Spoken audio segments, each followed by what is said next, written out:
Welcome to Freedom Farms, carbon negative, organic, regenerative permaculture farming. You know, this is 900 magical acres of heaven on earth. And I'm going to take you on a tour through this, but first, I want to show you a little bit of the magic. A newborn's first day on earth, and with Nicholas Spazoff, my farm manager. This picture, I've been trying to make contact with the people that issue carbon credits. There's several businesses that do that. And they asked me to go around with my farm manager and have our pictures taken in different areas so that they can see the scale of the project, the type of greenery, and sort of estimate how much carbon it's going to be sequestering. And so you're going to see a bunch of pictures with like me and Nicola standing there. But right above my head here, we're standing on what I call my mountain. It's pretty neat to have your own mountain. But you know, I've been investing. I've got millions into this at this point, and it's all at a loss. I mean, it's a nice place to go. I've only been there 5 days this year for my birthday. But I'm working instead. Some of the buildings aren't done. I'm going to be moving up here later this year and working from there. But basically, this is just an investment in the future of humanity.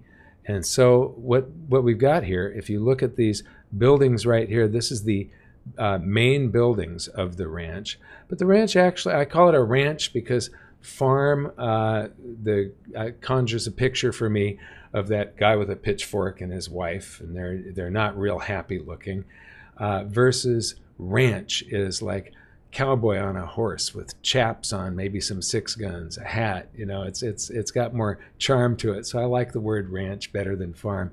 But this is mostly going to be a farm, although we do have horses. They're all rescues, as you will see.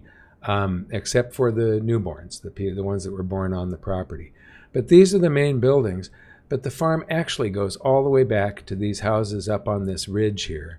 And the lowest point on the property is 2,200 or 2,300 feet way down here. And it goes to this road, these buildings and this road, and it goes all the way over to this side. So we're standing on my mountain, which is about 3,200 feet. But if you turn around and take a picture the opposite direction, this is Cerro de Punta, the highest peak in Puerto Rico. The property line of the ranch is about where the sunlight is. It goes from the road across here, across this valley, and then sort of jogs over and ends up right at where this flat spot begins. Now, it's another couple of miles back to Cerro de Punta. So this is 3,650 feet. This is 4,300 feet. But the ranch goes all down this mountain. Now, to get up to this peak, I wanted to see the scale of the property, and the surveyor needed to access several points on the property. And so we helped to cut him a trail. First, we had to refresh an old road that existed that got us up to here, and then I had to pay a couple of machete guys to cut a trail right up to that peak. And here is what it looks like when you're on that peak. This is a view looking north.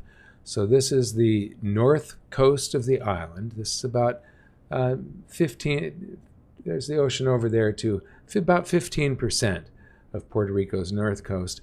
But then there's this mountain here that blocks the view of the ocean a little bit. But then there's another 15%. There were bushes we're trying to shoot through here, so I couldn't do like a panorama shot. However, if you just turn around and take a picture the opposite direction, it looks almost like this, and you can see about 20-25% of the south coast from that one spot. We are standing on the dividing line between the south and the north coast of Puerto Rico. Is the north property line of my property. Here I'm pointing at something, and then here we're coming back from visiting the highest point on the property. And the weather can change very rapidly in Puerto Rico. And so, the cloud went over us. There was a burst of rain, and we were trapped. Here's Dan and me cutting a path, trying to find a place for he's got a little place up there also. We all have these very little places because the mission of making agriculture both sustainable and carbon negative is the most important thing. So the payoff will come later. Right now, it's just investment. And I've put, there's millions going into this property. So here we are standing in the bed of what's called an XUV. They're also called side-by-sides. It's a ranch vehicle, farm vehicle that we're standing in the bed of it, looking over the top, because when you are going through all of the jungle greenery, the driver can't see where he's going. So you have sometimes somebody will actually stand on top of this canopy so that their eyes are like 6 or 7 feet above the driver's eyes, so that you can tell the driver what direction to go next. And so this is our little John Deere XUV that I call Dear John, up on top of my mountain. And this thing has 18 horsepower, and it has taken us everywhere with just 18 horsepower. Goes up the steepest hills, through the deepest mud and sand, and it just does amazing things. I couldn't find a new one, and luckily this one popped up used for just $6,000, and it has paid for itself many times over.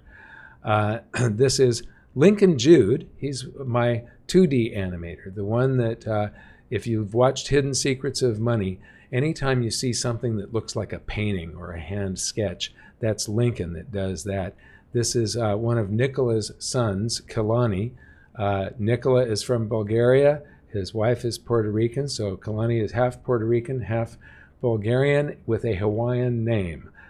Very international. We have 4 large ponds, 3 small rivers, but they become raging torrents during like a hurricane, and a 800-foot mountain in the middle of the property. And this is very early on. These are the very first visits to the property, and we couldn't get across the river. When I bought the property, I had seen about 0.01% of the property because you just couldn't get anywhere. And so again, this beautiful little river. And here's Nicola and myself in these pictures for the carbon credit place. There are quite a number of these mountain ridges where the ground is flat enough to do the types of crops that are normally row crops that are on fairly level ground. However, Nicola tells me that this particular type of grass grows when the soil has been damaged or depleted. It's like one of the first things that comes back. It fixes nitrogen, gets the soil ready for the next type of life that comes in. So we're going to have to rehabilitate these mountaintops because the type of agriculture, this was a coffee farm before I had it. They stopped farming in 2006 roughly. And so it hasn't had any pesticides or herbicides on it for a long time. And it only takes, I think, 3 or 6 years to get it certified organic. And so we're working on the organic certification now. But so we have to rehabilitate that. But if you see these ferns over here, they call them palms palm trees in Puerto Rico, they're ferns. That's where a valley starts. And the valley goes all the way to these mountain ridges. And that is that North Mountain Ridge that is the dividing line between South and North Puerto Rico. Between this, there is a 300-acre valley that is pristine. We've flown a drone over it. I don't think anybody has been in this valley for more than 100 years. Now, the Spanish logged all of Puerto Rico a few hundred years ago. And so the path that we refreshed on the mountain ridge is an old donkey path from logging the island. And So we flew a drone over it. It's got its own river, and there's evidence of waterfalls. We can see ponds with ripples coming out from one end. So we're pretty sure it has some waterfalls. Otherwise, the waterfalls are under the greenery, so you can't see them. But it's 300 acres that we should be able to get carbon credits for, and I want to leave all of that natural. And then there's about 300 acres that we can farm on. There's another couple hundred acres, so there's about 500 acres total that are natural. And there's about 100 acres that we want to rehabilitate and bring it back toward nature. It's a little bit too steep to be farming the way we want to farm. A lot of the property is extremely tropical. This is Nicola taking a selfie with a goat. We had a few goats for a while. We don't have any right now.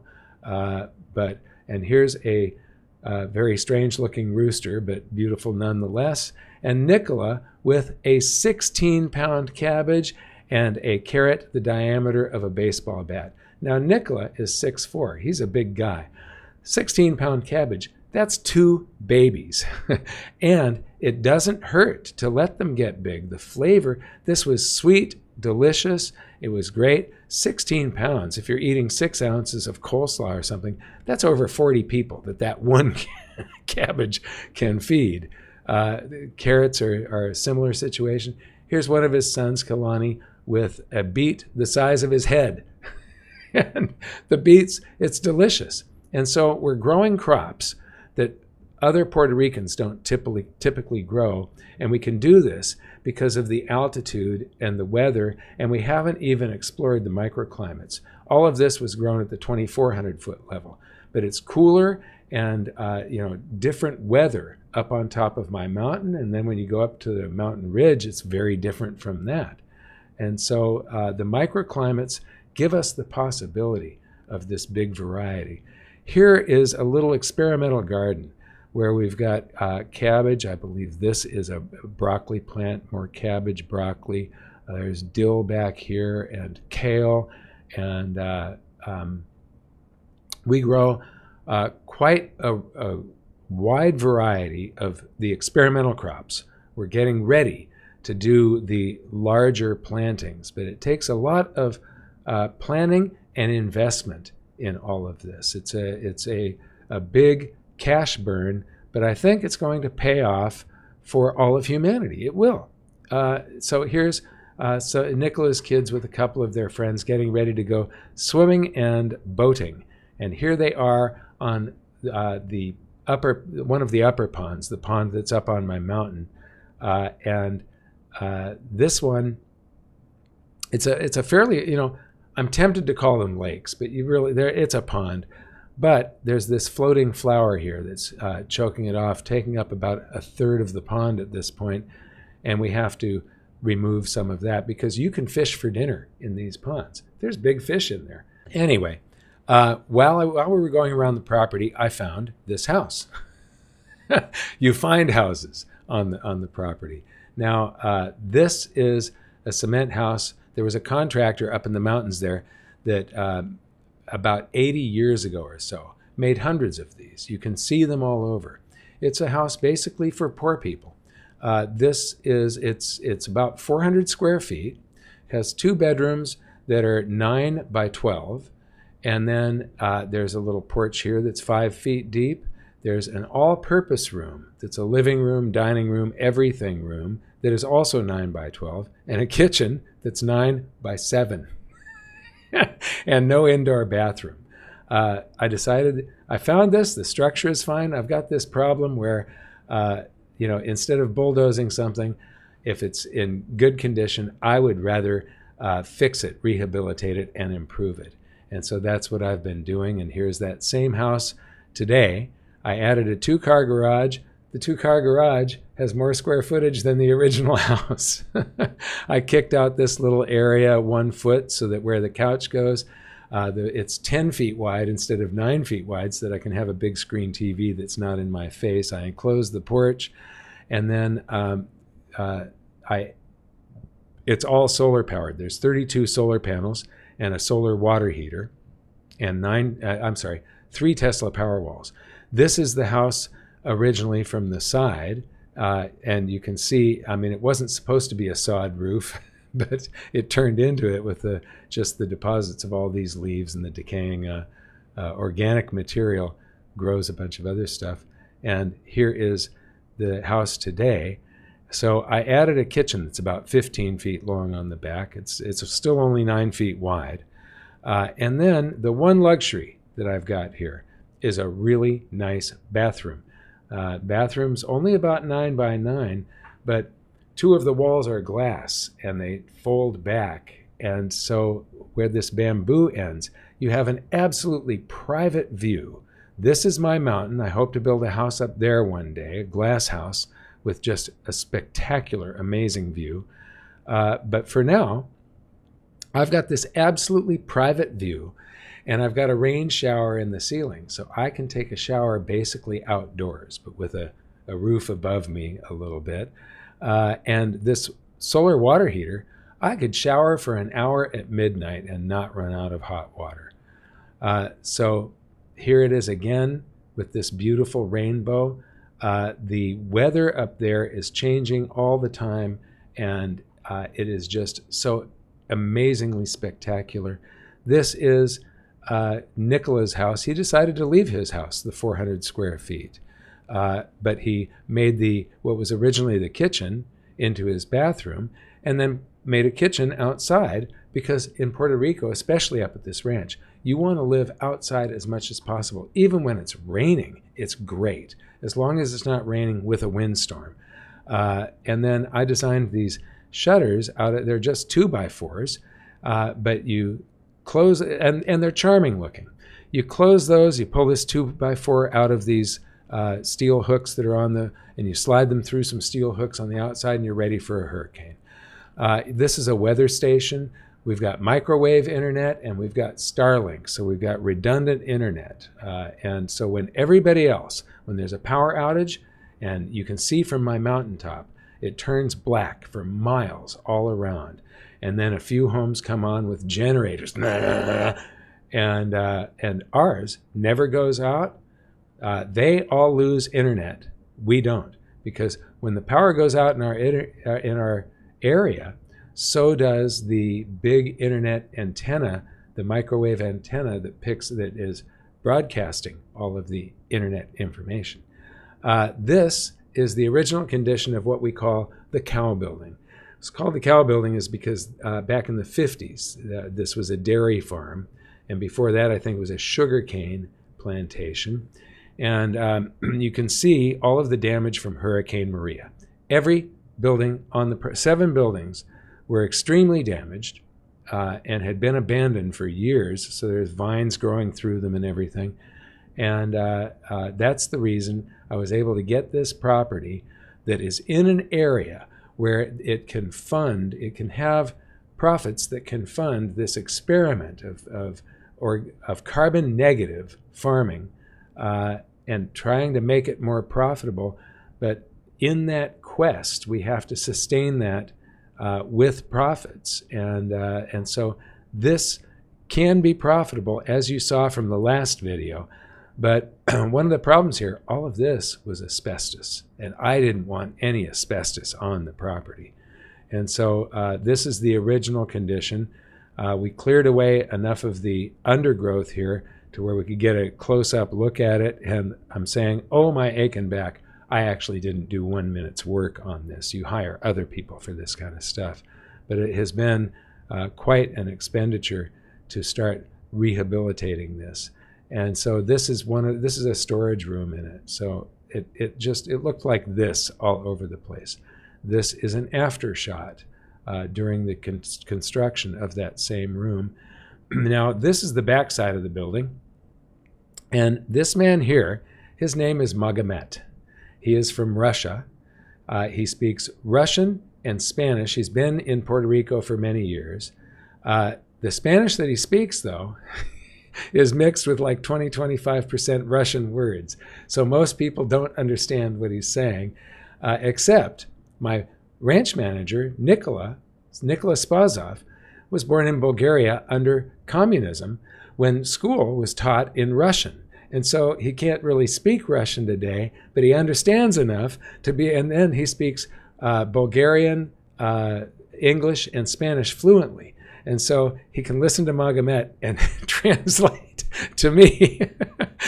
It's pretty funny. But this guy is in his mid-70s. He's strong as a horse, and he teaches kids acrobatics for a living. That's what he does for a regular living.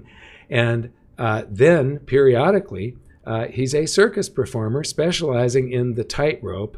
And every time we go past a pair of high-rise buildings, he's envisioning stringing a wire between them illegally and doing a Philippe Petit for a couple of hours. If you don't know who Philippe Petit is, you need to do an internet search on him. He's a French high wire artist that strung a wire illegally, snuck in past all the security in the World Trade Center, and got out there and spent a few hours, so many hundreds of feet above Manhattan, with the police trying to get him to come back in.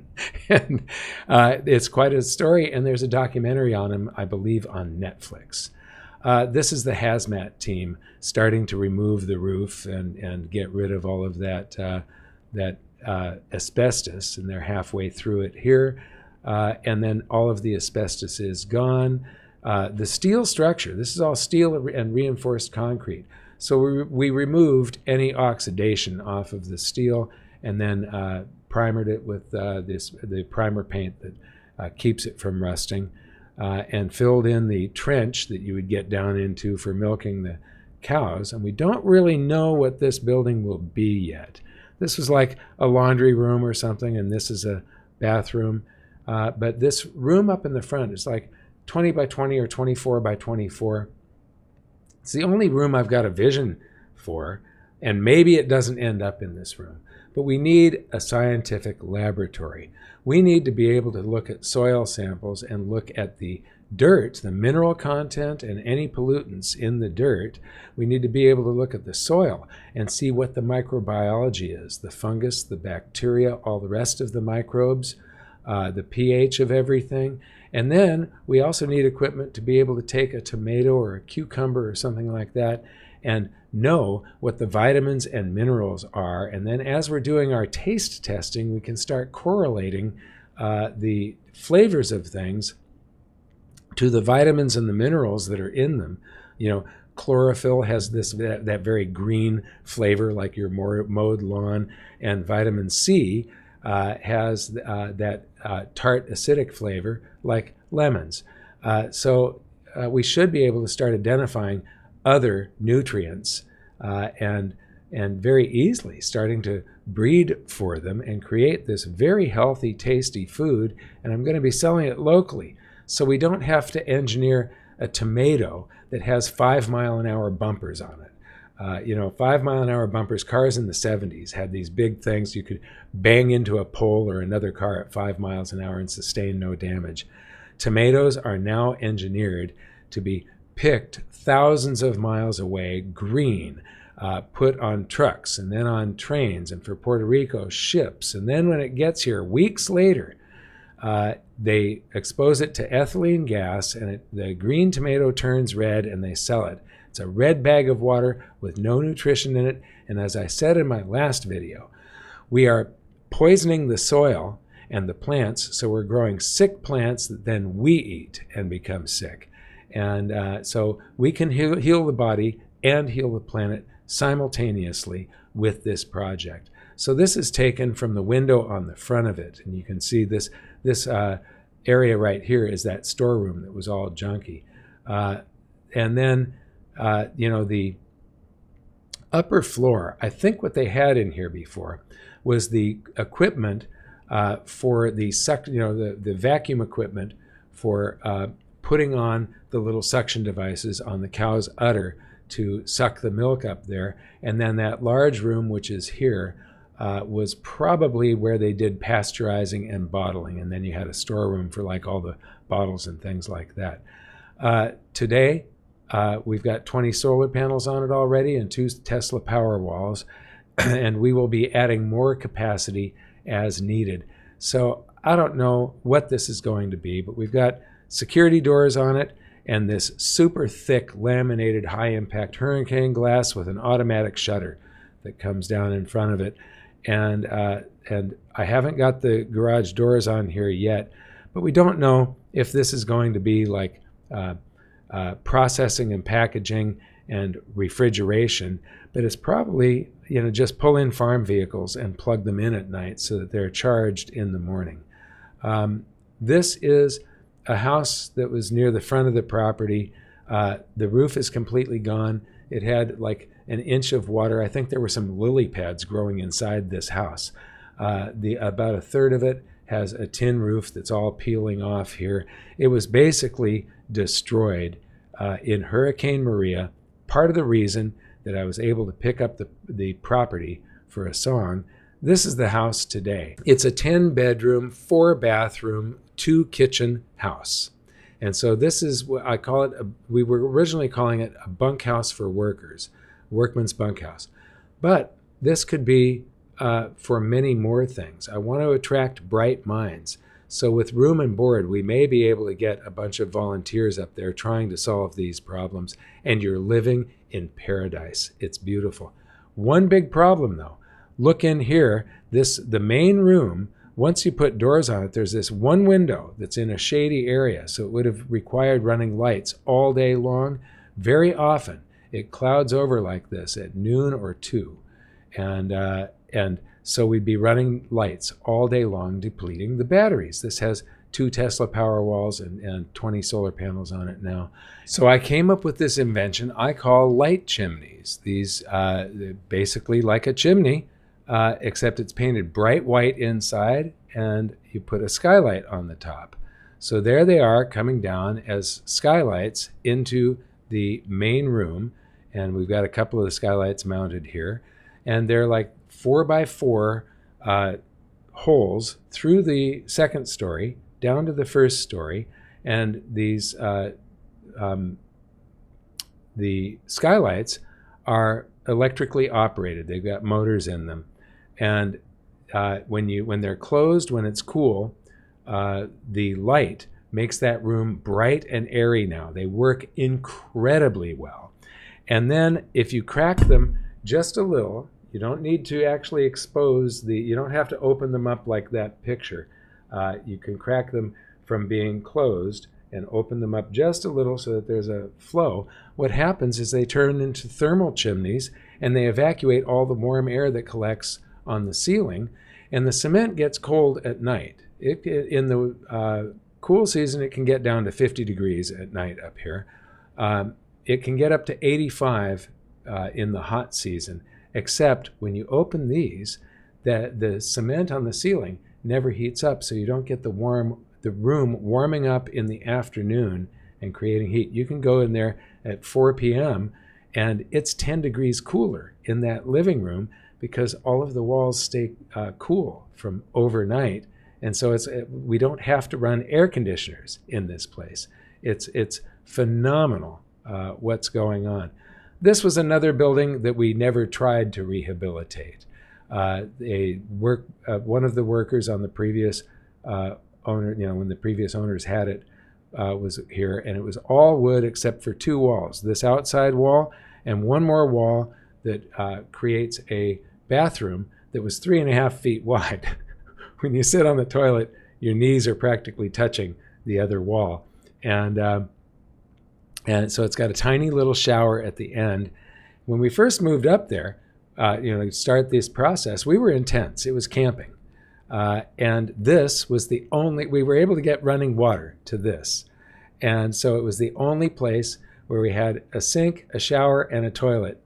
And then Nicola came up with this great idea, and he created a water heater by taking some 500-foot spools of hose, like garden hose.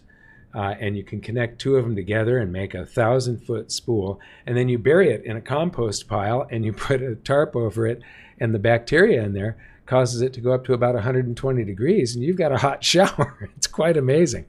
And it's got a window in the back with a view out toward the river.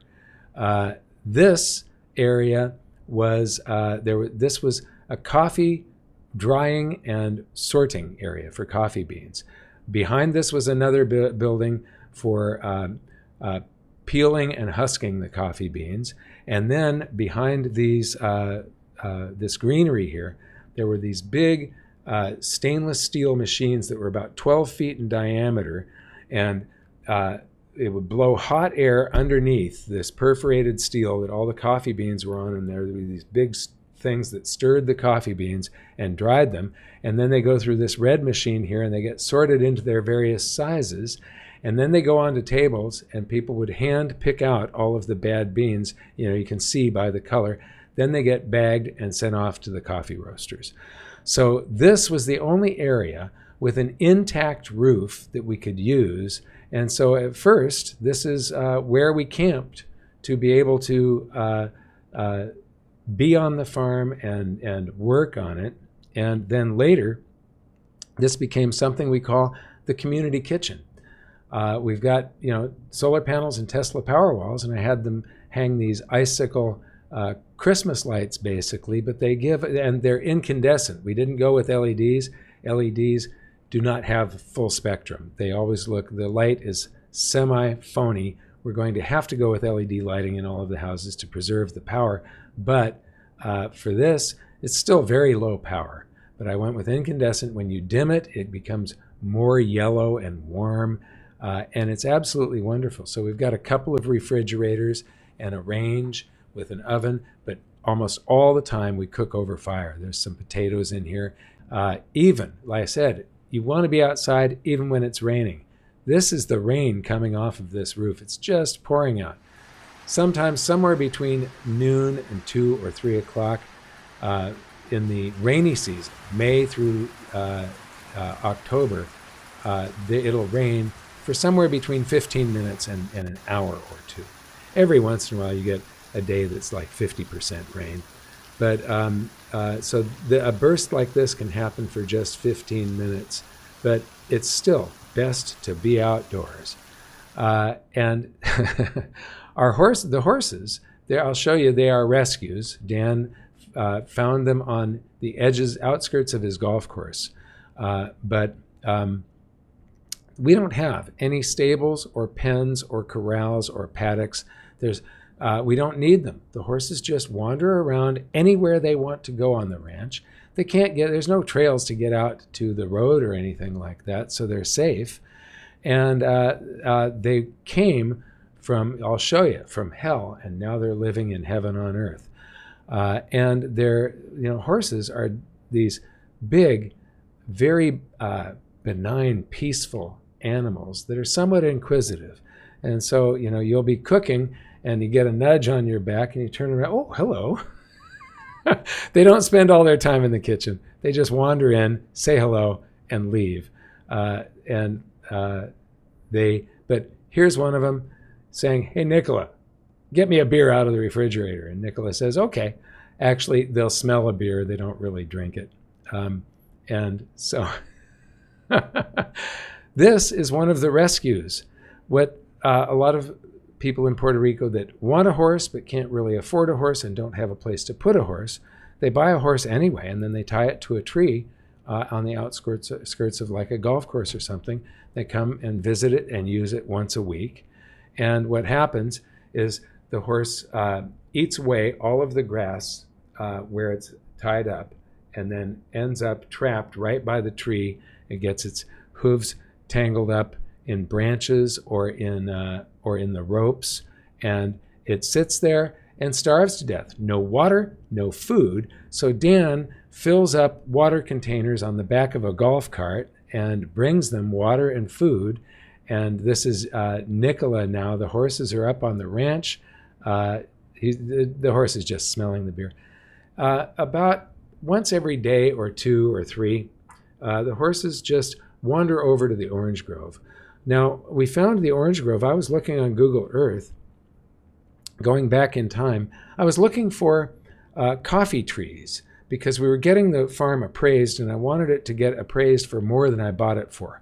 So I was trying to prove that this could be a workable farm again. And I was looking for rows of anything on the ranch. And what I found was an area that had these bumps that were in rows. And so we had to hire a bulldozer and recut a road that was about 1.5 miles long to this area. And what we found were 417 orange trees.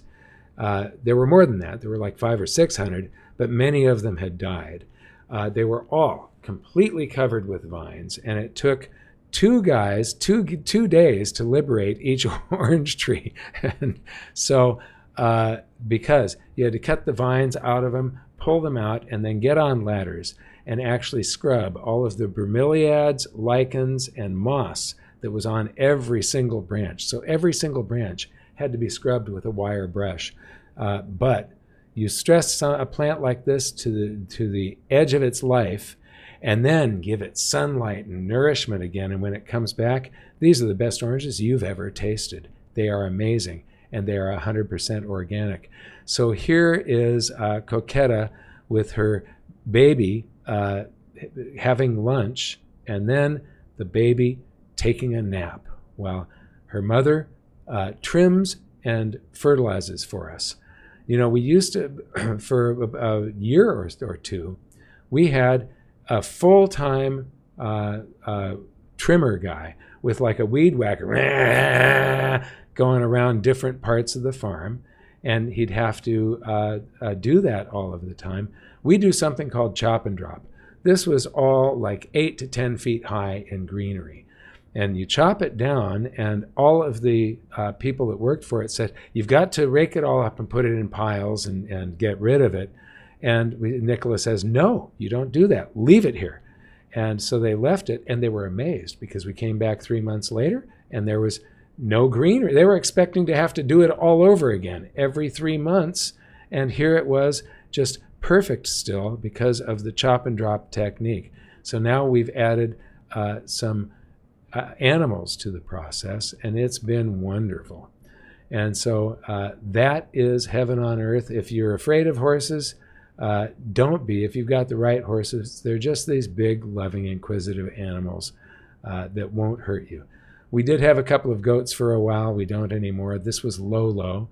He's a pretty cool goat. We do have about 100 ducks, 5 horses, 5 dogs, 5 cats, a few turkeys, and a couple of geese, I believe. So here's a puppy, you know, seeing the sun setting from the mountaintop. Now, dogs don't have a big attention span. You take them to a place where you should be in awe of the beauty for hours on end. And after just 2 minutes, they've seen it all, and they're ready to go. And so, are we going somewhere? Can we go home now? The roads are good enough now to where I could drive my Tesla up there, which is great because you roll the windows down, you're rolling along in silence, and all you hear are these little coqui frogs that we've got that go, and the other wildlife, bugs and things like that. And then you get up to the top, and I'm doing that. These are autocross tires. These are barely street legal racing tires. They're like a racing slick with grooves cut in them. They're Toyo R1Rs for anybody that's interested. And they're not meant for dirt or mud, but I can easily drive this car up to my mountain now. And the sunsets from up there are just awe-inspiring. It is amazing. Every once in a while, I get a photograph texted to me from Nicola that says, I just saw the most amazing sunset of my life. Thank you so much.